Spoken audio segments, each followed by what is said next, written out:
Assalamualaikum warahmatullahi wabarakatuh. Halo teman-teman, apa kabar? Pada kesempatan kali ini saya akan membahas tentang sejarah Kesultanan Banjar. Sejarah Kesultanan Banjar 1520 hingga 1905. Kesultanan Banjar atau Kesultanan Banjarmasin atau Kerajaan Banjar adalah sebuah kesultanan yang wilayahnya saat ini termasuk ke dalam Provinsi Kalimantan Selatan, Indonesia. Wilayah Banjar yang lebih luas terbentang dari Tanjung Sambar sampai Tanjung Aru. Kesultanan ini semula beribu kota di Banjarmasin, kemudian dipindahkan ke beberapa tempat dan berakhir di Martapura.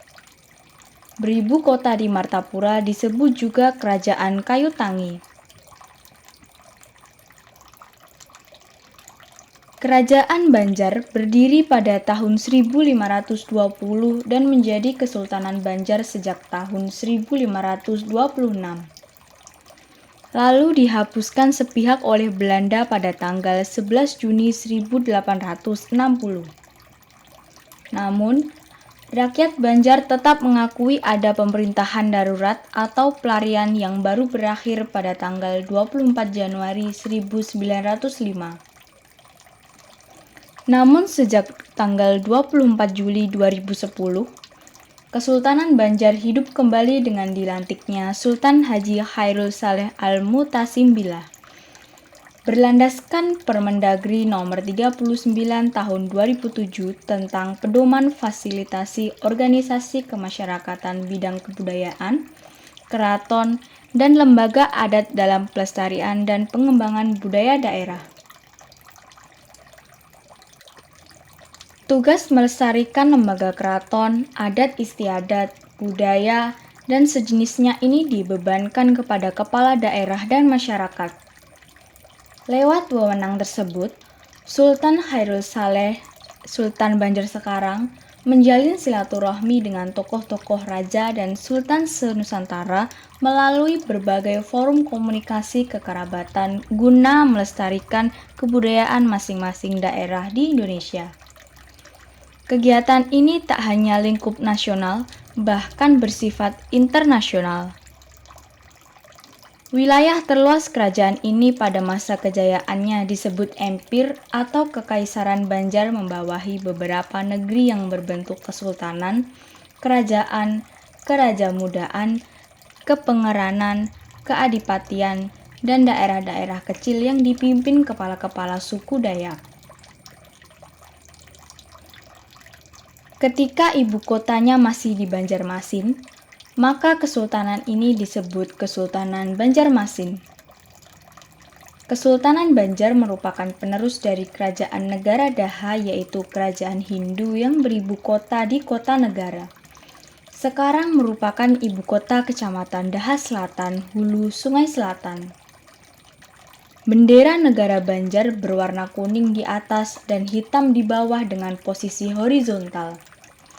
Tradisi lebih lanjut menyatakan bahwa setelah kematian Ampo Jatmaka, yaitu pendiri negara Dipa, putranya yaitu Limbong Mangkorat, berhasil membawa keajaiban yang muncul dari aliran Putri Jonjong Boeh, seorang putri keluarga yang menikahi seorang pangeran Jawa dari Majapahit. Peristiwa itu dan seringnya sentuhan yang ada di antara kedua wilayah itu mungkin merupakan alasan bahwa fondasi Banjarmasin dikaitkan dengan sebuah koloni Jawa. Agaknya Maharaja Suryanata tidak lain adalah Cakranagara, putra Pangeran Majapahit, yang menurut kronik Jawa Raffles dikirim ke Banjarmasin dengan banyak kapal dan pasukan sebagai penguasa sekitar tahun 1437. Kerajaan sebelumnya telah ditundukkan oleh Jenderal Ratu Pengging, Andayaningrat. Kekaisaran sekarang menikmati kedamaian dan kemakmuran di antara serangkaian penguasa dari rumah suku asli dan perbatasannya meluas dari Solok hingga Sambas di sepanjang pantai selatan dan timur Kalimantan. Situasi ini berlangsung hingga akhir abad ke-16.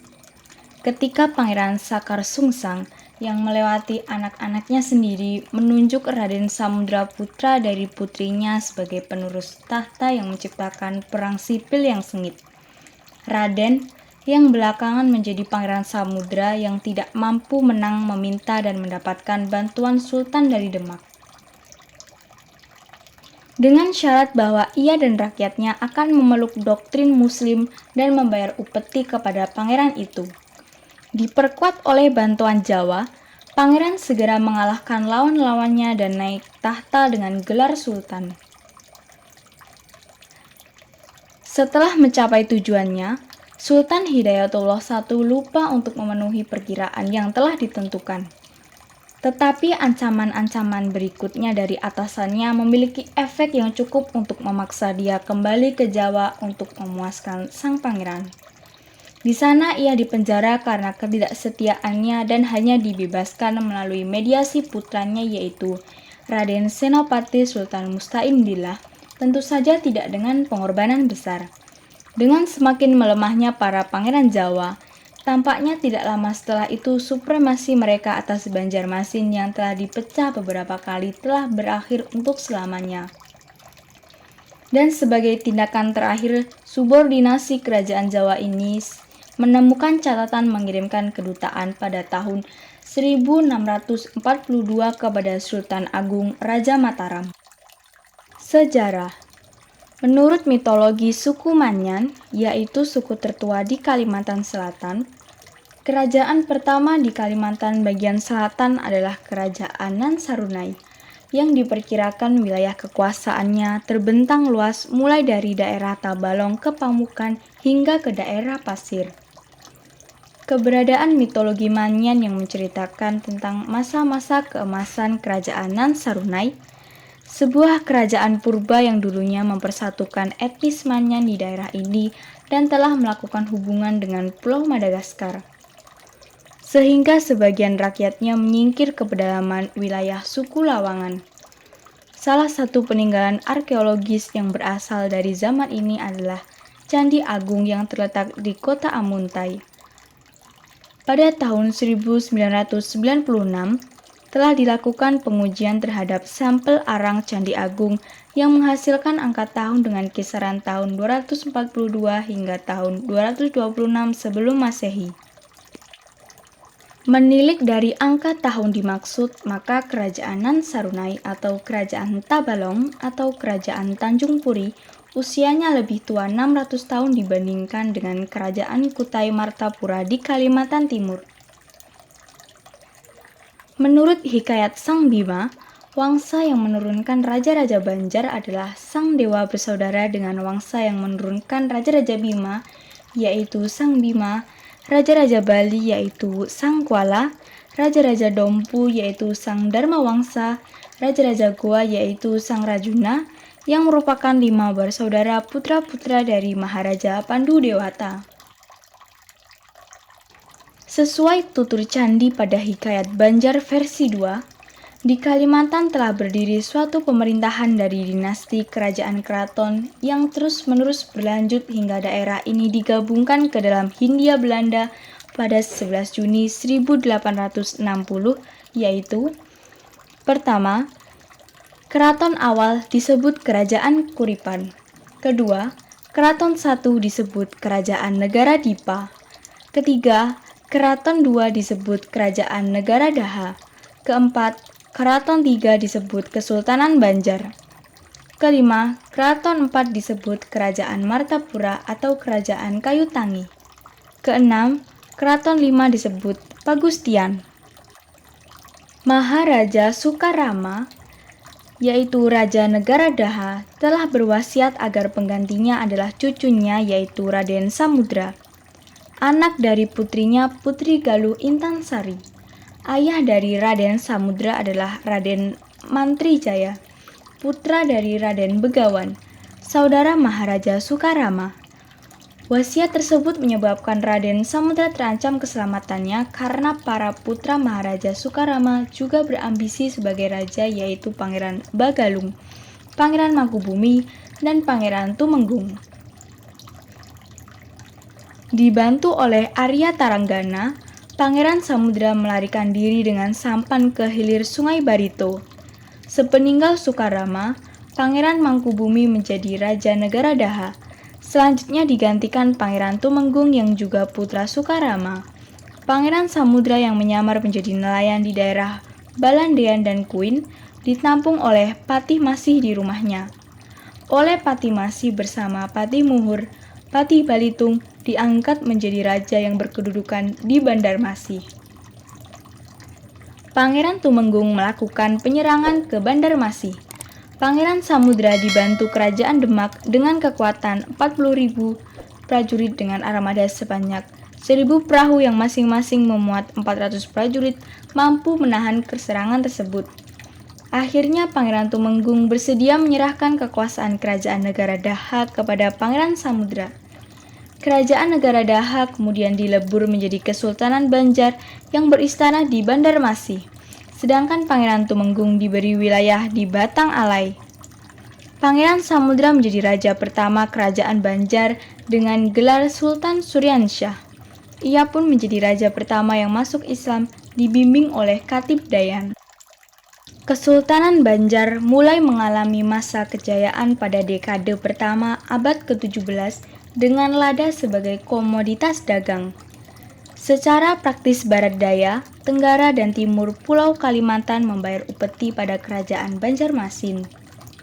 Sebelumnya Kesultanan Banjar membayar upeti kepada Kesultanan Demak, tetapi pada masa Kesultanan Pajang, penerus Kesultanan Demak, Kesultanan Banjar tidak lagi mengirim upeti ke Jawa. Supremasi Jawa terhadap Banjarmasin dilakukan lagi oleh Tuban pada tahun 1615 untuk menaklukkan Banjarmasin dengan bantuan Madura dan Surabaya, tetapi gagal karena mendapat perlawanan yang sengit. Sultan Agung dari Mataram mengembangkan kekuasaannya atas Pulau Jawa dengan mengalahkan pelabuhan-pelabuhan pantai utara Jawa seperti Jepara dan Gresik pada tahun 1610, Tuban pada tahun 1619, Madura pada tahun 1924, dan Surabaya pada tahun 1625. Pada tahun 1622, Mataram kembali merencanakan program penjajahannya terhadap kerajaan sebelah selatan, Barat Daya dan Tenggara Pulau Kalimantan, dan Sultan Agung menegaskan kekuasaannya atas Kerajaan Sukadana pada tahun 1622. Seiring dengan hal itu, karena merasa telah memiliki kekuatan yang cukup dari aspek militer dan ekonomi untuk menghadapi serbuan dari kerajaan lain, Sultan Banjar mengklaim Sambas, Lawai, Sukadana, Kota Waringin, Pembuang, Sampit, Mendawai, Kahayan Hilir, dan Kahayan Hulu, Kutai, Pasir, Pulau Laut, Satui, Asam-Asam, Kintab, dan Suarangan sebagai fazal dari Kerajaan Banjarmasin. Hal ini terjadi pada tahun 1636. Sejak tahun 1631, Banjarmasin bersiap-siap menghadapi serangan Kesultanan Mataram. Tetapi karena kekurangan logistik, maka rencana serangan dari Kesultanan Mataram sudah tidak ada lagi. Sesudah tahun 1637, terjadi migrasi dari Pulau Jawa secara besar-besaran sebagai akibat dari korban agresi politik Sultan Agung. Kedatangan imigran dari Jawa mempunyai pengaruh yang sangat besar, sehingga pelabuhan-pelabuhan di Pulau Kalimantan menjadi pusat difusi kebudayaan Jawa. Di samping menghadapi rencana serbuan-serbuan dari Mataram, Kesultanan Banjarmasin juga harus menghadapi kekuatan Belanda. Pada tahun 1637, Banjarmasin dan Mataram mengadakan perdamaian setelah hubungan yang tegang selama bertahun-tahun. Perang Makassar pada tahun 1660 hingga 1669 menyebabkan banyak pedagang pindah dari Somba Opu, pelabuhan Kesultanan Goa, ke Banjarmasin. Mata uang yang beredar di Kesultanan Banjar disebut doi. Sebelum dibagi menjadi beberapa daerah, wilayah asal Kesultanan Banjar meliputi Provinsi Kalimantan Selatan dan Kalimantan Tengah.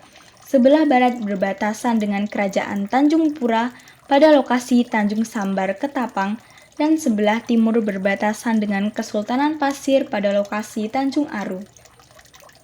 Pada daerah-daerah pecahannya, rajanya bergelar pangeran, hanya di Kesultanan Banjar yang berhak memakai gelar sultan.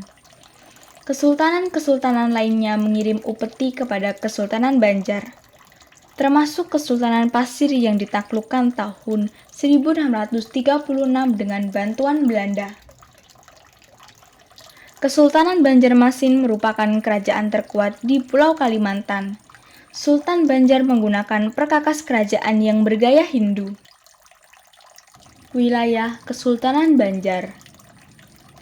Wilayah Kesultanan Banjarraya adalah negeri-negeri yang menjadi wilayah pengaruh Mandala Kesultanan Banjar, khususnya sampai pertengahan abad ke-17 dan abad sebelumnya. Kesultanan Banjar merupakan penerus dari kerajaan Hindu di Kalimantan Selatan dengan wilayah inti meliputi 5 distrik besar di Kalimantan Selatan yaitu Kuripan, Daha, Gagelang, Udak Sategal, dan Padan Arum. Sejak awal abad ke-16, berdirilah Kesultanan Banjar yang bertindak sebagai wakil Kesultanan Demak di Kalimantan. Menurut Hikayat Banjar sejak zaman pemerintahan kerajaan Hindu, wilayah yang termasuk Mandala Kerajaan Banjar meliputi daerah taklukan paling barat adalah negeri Sambas, yaitu Kerajaan Sambas kuno, sedangkan wilayah taklukan paling timur adalah negeri Karasikan, yaitu Banjar Kulan atau Buranun. Dahulu kala, batas-batas negeri atau kerajaan adalah antara satu tanjung dengan tanjung lainnya. Sedangkan penduduk daerah pedalaman dianggap takluk kepada kerajaan bandar yang ada di hilir. Misalnya terdapat 3 suku besar Dayak, yaitu Dayak Biaju, Dayak Dusun, dan Dayak Pari yang merupakan bagian dari rakyat kerajaan Banjar. Kesultanan Brunei merupakan kesultanan yang pertama di Pulau Kalimantan, dan kemudian disusul berdirinya Kesultanan Banjar pada tahun 1526. Kedua kesultanan merupakan saingan. Kesultanan Brunei menjadi penguasa tunggal di wilayah utara Kalimantan.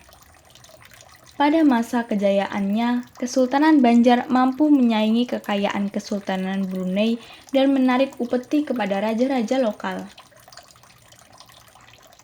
Pada mulanya, ibu kota Kesultanan Banjar adalah Banjarmasin, kemudian pindah ke Martapura.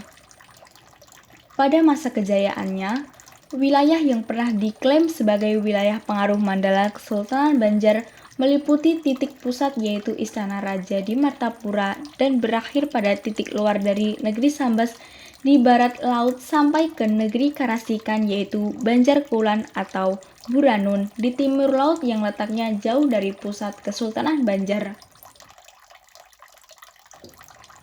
Negeri Sambas dan Karasikan atau Banjar Kulan atau Buranun pernah mengirim upeti kepada Raja Banjar.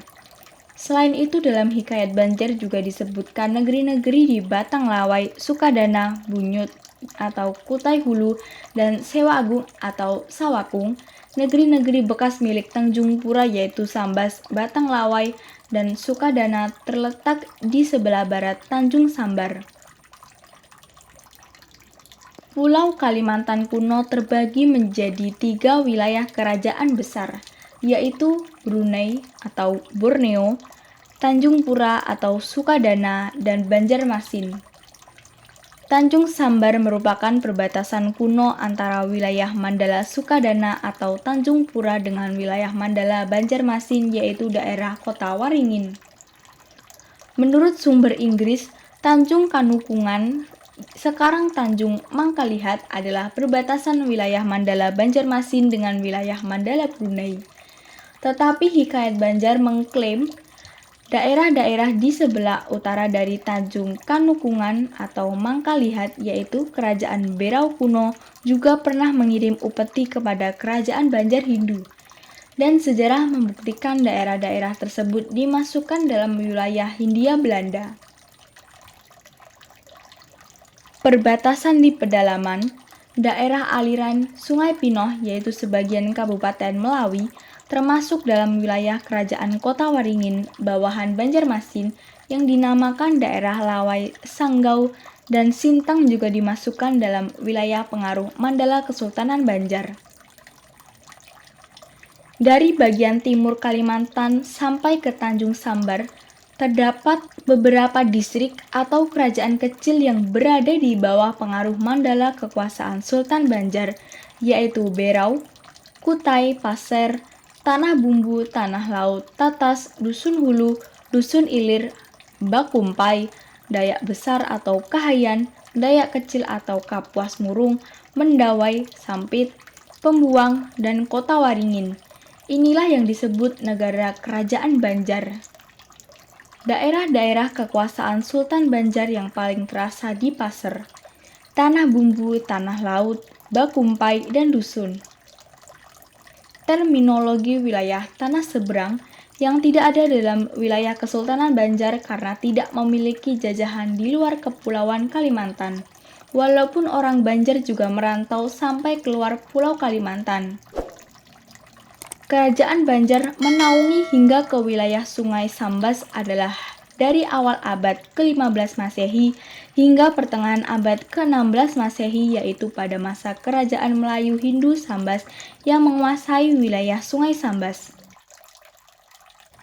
Kerajaan Melayu Hindu Sambas ini kemudian runtuh pada pertengahan abad ke-16 Masehi dan dilanjutkan dengan Panembahan Sambas Hindu yang merupakan keturunan bangsawan Majapahit dari Wikramawardhana. Pada saat pemerintah Panembahan Sambas Hindu ini bernaung di bawah Dipati atau Panembahan. Sampai awal abad ke-17 Masehi yang kemudian beralih bernaung di bawah Kesultanan Johor. Panembahan Sambas Hindu ini kemudian runtuh pada akhir abad ke-17 Masehi dan digantikan dengan Kesultanan Sambas yang didirikan oleh keturunan Sultan Brunei. Melalui Sultan Tengah pada tahun 1675 Masehi. Sejak berdirinya Kesultanan Sambas hingga seterusnya Kesultanan Sambas adalah berdaulat penuh, yaitu tidak pernah bernaung atau membayar upeti kepada pihak manapun kecuali pada tahun 1855, yaitu dikuasai atau dikendalikan pemerintahannya oleh Hindia Belanda, yaitu seperti juga kerajaan-kerajaan lainnya di seluruh Nusantara, terutama di Pulau Jawa yang saat itu seluruhnya berada di bawah pemerintahan Hindia Belanda di Batavia, yaitu pada masa Sultan Sambas ke-12, yaitu Sultan Umar Kamaluddin. Dalam perjalanan sejarah, ketetapan wilayah Kesultanan Banjar tersebut tidak dapat dilihat dengan jelas dengan batas yang tetap karena dipengaruhi oleh keadaan yang tidak stabil, dan batas wilayah yang fleksibel disebabkan oleh berkembangnya atau menurunnya kekuasaan Sultan Banjar. Sejak ibu kota dipindahkan ke daerah Martapura, maka kota Martapura sebagai kota raja merupakan wilayah atau ring pertama dan pusat pemerintahan Sultan Banjar. Wilayah teritorial atau ring kedua, yaitu Negara Agung, terdiri dari tanah laut atau laut darat, daerah Banjar Lama, yaitu Banjarmasin bagian utara, dan Pulau Tatas, yaitu Banjarmasin bagian barat. Banua Ampat, yang artinya Banua Nang Empat, Amandit, Labuan Amas, Banua Lima, yang berarti Lalawangan Nang Lima, Pulau Bakumpai, yaitu tebing barat Sungai Barito dari Kuala Anzaman ke hilir sampai Kuala Lupak. Diserahkan kepada Hindia Belanda pada tanggal 4 Mei 1826 bersama daerah Pulau Burung. Kemudian yang terakhir, yaitu Tanah Dusun, dimulai dari Kuala Marabahan sampai hulu Sungai Barito. Pada tanggal 13 Agustus 1787, Dusun Atas diserahkan kepada VOC Belanda, tetapi daerah Mengkatip atau Dusun Hilir dan Tamiang Layang, yaitu Dusun Timur dan sekitarnya, tetap termasuk dalam wilayah inti Kesultanan Banjar hingga dihapuskan oleh Belanda pada tahun 1860. Kemudian, teritorial atau ring ketiga, yaitu mancanegara. Dengan tambahan kedua daerah ini merupakan wilayah asal Kesultanan Banjar sebelum pemekaran yang terdiri dari wilayah barat, yaitu wilayah negara bagian Kota Waringin dan Tanah Dayak yang meliputi daerah Kerajaan Kota Waringin, Pembuang, Sampit, Mendawai, serta daerah milik Kota Waringin di Kalimantan Barat yang dihuni Dayak Otdanum, yaitu Lawai atau Pinoh yang letaknya bersebelahan dengan kawasan Udik, Sungai Katingan, dan berbatasan dengan Kerajaan Sintang. Perbatasan Kerajaan Kota Waringin dengan Kerajaan Sukadana yang terletak di Tanjung Sambar juga turut diklaim wilayah Tanah Dayak yang berpusat Mandala di Udik Sungai Kahayan, yaitu daerah-daerah suku Dayak Biaju dan Dayak Pari beserta semua daratan yang takluk kepadanya. Semua distrik-distrik di wilayah tanah Kota Waringin dan Tanah Dayak diserahkan kepada VOC Belanda pada tanggal 13 Agustus 1787. Secara resmi, daerah-daerah Dayak pedalaman diduduki Belanda sejak Perjanjian Tumbang Anoi pada tahun 1894. Selanjutnya yaitu wilayah timur, wilayah Kalimantan Tenggara, yaitu negara bagian Pasir dan negara bagian Tanah Bumbu.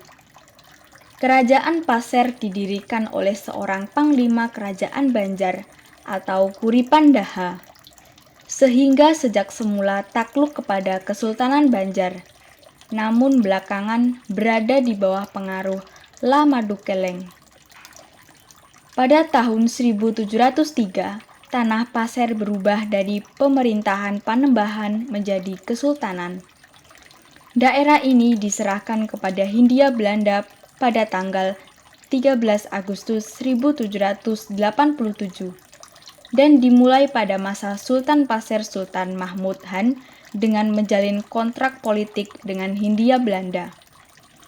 Kerajaan Tanah Bumbu didirikan Pangeran Dipati Tuha bin Sultan Saidullah yang pada mulanya mencakup kawasan mulai Tanjung Aru sampai Tanjung Silat. Wilayah intinya terdiri atas 7 divisi, yaitu Cenggal, Manunggul, Sampanahan, Bangkalaan, Cantung, Buntar Laut, dan Batu Licin. Pada bulan Juli 1825, Raja Aji Jawi, penguasa Tanah Bumbu yang memiliki 6 daerah yaitu daerah Cenggal, Manunggul, Sampanahan, Bangkalaan, Cantung, Buntar Laut, membuat kontrak politik dengan Hindia Belanda yang menjadikan Tanah Bumbu sebagai swapraja. Pada tahun 1841, negeri Sampanahan di bawah Pangeran Mangkubumi yaitu Gusti Ali menjadi swapraja terpisah dari wilayah Tanah Bumbu lainnya. Pada tahun 1846, Buntar Laut diintegrasikan oleh penguasa Cantung yang kelak menjadi swapraja tersendiri terpisah dari wilayah Tanah Bumbu di bawah Raja Aji Madura sebagai Raja Cantung dan Buntar Laut. Negeri Batu Licin di bawah Pangeran Aji Musa kemudian digantikan putranya Pangeran Abdul Qadir yang kelak mendapatkan negeri Kusan dan Pulau Laut. Kerajaan Kusan pada mulanya didirikan Sultan Amir bin Sultan Muhammadillah, rival Sunan Nata Alam, dalam memperebutkan tahta Kesultanan Banjar. Sultan Banjar melantik Hasan La Pangewa sebagai kapten suku Bugis bergelar Kapitan Laut Pulo sebagai penguasa Pagatan setelah ia berhasil mengusir Sultan Amir dari kerajaan Kusan. Di masa Arungboto, Raja Pagatan menjalin kontrak sebagai swapraja di bawah Hindia Belanda. Belakangan wilayah Kusan digabung dengan tanah Pagatan dan kemudian Hindia Belanda membentuk pula swapraja Sabamban. Wilayah Kalimantan Tenggara ini diserahkan kepada VOC Belanda pada tanggal 13 Agustus 1787 dan ditegaskan lagi pada tahun 1826. Selanjutnya yaitu teritorial atau ring keempat adalah pesisir, yaitu daerah terluar. Maka dengan tambahan kedua wilayah ini, teritorial kerajaan semakin bertambah luas, kurang lebih sama dengan Provinsi Borneo pada masa kolonial Hindia Belanda. Perjanjian Sultan Tamjidullah I dengan VOC pada tanggal 20 Oktober 1756 yang berencana untuk menaklukkan kembali daerah-daerah yang melepaskan diri yaitu Sanggau, Sintang, Lawai, Pasir, Kutai, dan Berau. Daerah pesisir terdiri dari pesisir timur. Pesisir timur disebut tanah yang di atas angin meliputi kawasan timur Kalimantan dan jika digabung dengan kawasan selatan Kalimantan menjadi Karisidenan Afdeling Selatan dan Timur Borneo pada masa kolonial Hindia Belanda. Kerajaan-kerajaan di Kalimantan Timur tergolong sebagai negara dependen di dalam Kesultanan Banjar. Yang pertama yaitu wilayah negara bagian Kutai. Pada tahun 1735, Kerajaan Kutai Kartanegara berubah dari pemerintahan Pangeran Adipati menjadi kesultanan. Diserahkan kepada Hindia Belanda pada tanggal 13 Agustus 1787 dan pada tanggal 4 Mei 1826. Pada tahun 1844, Sultan Kutai mengakui kedaulatan Hindia Belanda. Kemudian yang kedua yaitu wilayah negara bagian Berau. Sejak tahun 1810 terbagi menjadi Gunung Tabur dan Tanjung beserta daerah-daerah Berau yang melepaskan diri pada abad ke-18 di bawah pengaruh Kesultanan Sulu dan Brunei yaitu Tanah Bulungan dan Tanah Tidung. Kemudian diserahkan kepada Hindia Belanda pada tanggal 13 Agustus 1787 dan pada tanggal 4 Mei 1826. Kemudian yang ketiga yaitu wilayah terluar di timur yang telah lama melepaskan diri dan kemudian di bawah pengaruh Brunei yaitu negara bagian Karasikan atau Buranun atau Banjar Kulon atau bisa yang disebut Banjar Kecil. Pesisir barat disebut tanah yang di bawah angin meliputi kawasan barat Kalimantan yang kemudian menjadi Karisidenan Borneo Barat pada masa kolonial Hindia Belanda. Yang pertama yaitu wilayah Batang Lawai atau Sungai Kapuas. Wilayah Batang Lawai mengirim upeti melalui anak-anak Sungai Melawi dilanjutkan dengan jalan darat menuju Sungai Katingan yang bermuara ke Laut Jawa, dilanjutkan perjalanan laut dekat Sungai Barito di Banjarmasin. Kerajaan Sintang mulai diperintah dinasti Majapahit semenjak pernikahan Patih Logender dari Majapahit dengan Dara Juwanti, yaitu Raja Sintang ke-9. Pada tahun 1600, Raja Sintang mengirim utusan ke Banjarmasin untuk menyalin kitab suci Al-Quran. Kerajaan Sintang, Melawai, dan Jelai termasuk daerah yang diserahkan oleh Sultan Adam kepada Hindia Belanda pada tanggal 4 Mei 1826. Melawai sebelumnya termasuk daerah-daerah yang diserahkan oleh Sunan Nata Alam kepada VOC Belanda pada tanggal 13 Agustus 1787. Belakangan tanah Sanggau ditaklukkan dan berada di bawah supremasi pemerintahan Sultan Pontianak melalui protektorat VOC Belanda. Yang kedua yaitu wilayah negara bagian Sukadana atau Tanjung Pura. Kerajaan Sukadana atau Tanjung Pura diperintah oleh dinasti Majapahit. Kerajaan Sukadana menjadi fazal sejak era kerajaan Banjar Hindu. Sejak pernikahan Raden Saradewa atau Giri Mustaka dengan Putri Gilang, yaitu Tutul Sultan Musta'in Billah Maka sebagai hadiah perkawinan, Sukadana dibebaskan dari membayar upeti. Saat itu Raja Sukadana memiliki bisnis dan tinggal di Banjarmasin dan termasuk anggota Dewan Mahkota. Pada tahun 1622, Kerajaan Sukadana berubah dari pemerintahan Panembahan menjadi Kesultanan.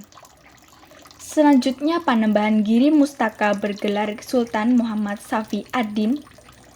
Pada tahun 1661, menjadi terakhir kalinya Sukadana mengirim upeti kepada Kesultanan Banjar. Di bawah pemerintahan Sultan Muhammad Zainuddin, kembali mengirim upeti sebagai daerah perlindungan Kesultanan Banjar. Kemudian Sukadana dianggap sebagai Fazal Kesultanan Banten setelah mengalami kekalahan dalam perang Sukadana Landak pada tahun 1700, di mana Landak dibantu Banten dan VOC. Kemudian Banten menyerahkan Landak dan tanah Sakadana kepada VOC Belanda pada tanggal 26 Maret 1778. Kemudian diserahkan oleh VOC di bawah supremasi pemerintahan Sultan Pontianak. Karena itu, gelar Sultan untuk penguasa Sukadana diubah menjadi Panembahan. Yang terakhir yaitu wilayah terluar di barat adalah negara bagian Sambas. Menurut Hikayat Banjar, sejak era pemerintahan Kerajaan Banjar Hindu, wilayah Sambas kuno menjadi taklukan dan terakhir kalinya Pangeran Adipati Sambas mengantar upeti 2 biji intan yang besar, yaitu Si Misim dan Si Giwang, kepada Sultan Banjar IV marhum Panembahan pada tahun 1595 hingga 1642. Pada tanggal 1 Oktober 1609, negeri Sambas menjadi daerah protektorat VOC Belanda dan dilepas dari pengaruh Kesultanan Banjar. Intan Si Misim kemudian dipersembahkan oleh Sultan Banjar kepada Sultan Agung. Pada bulan Oktober tahun 1641, Raja Mataram yang merupakan persembahan terakhir dikirim kepada pemerintahan di Jawa, yaitu Kesultanan Mataram. Semula kerajaan Sambas diperintah oleh dinasti Majapahit yang bergelar Pangeran Adipati atau Panembahan Sambas. Selanjutnya, mulai tahun 1675, tanah Sambas diperintah oleh dinasti Brunei dan berubah menjadi kesultanan bernama Kesultanan Sambas. Pada tahun 1855, Sambas digabungkan ke dalam Hindia Belanda sebagai ibu kota dari Karsidenan Sambas, yang membawahi kerajaan-kerajaan di Kalimantan Barat. Pada abad ke-18, Pangeran Tamjidullah I berhasil memindahkan kekuasaan pemerintahan kepada dinastinya dan menetapkan Pangeran Natadilaga sebagai sultan yang pertama sebagai Panembahan Kaharudin Kalilullah. Pangeran Natadilaga yang menjadi raja pertama dinasti Tamjidullah I dalam masa kejayaan kekuasaannya, menyebutkan dirinya Susuhunan Nata Alam pada tahun 1772. Putra dari Sultan Muhammad Aliuddin Aminullah yang bernama Pangeran Amir atau cucu Sultan Hamidullah melarikan diri ke negeri pesisir dan meminta bantuan pada pamannya yang bernama Arung Tarawe. Pangeran Amir kemudian kembali dan menyerbu Kesultanan Banjar dengan pasukan orang Bugis yang besar pada tahun 1757 dan berusaha merebut kembali tahtanya dari Susuhunan Nata Alam. Karena takut kehilangan tahta dan kekhawatiran jatuhnya kerajaan di bawah kekuasaan orang Bugis, Susuhunan Nata Alam meminta bantuan kepada VOC.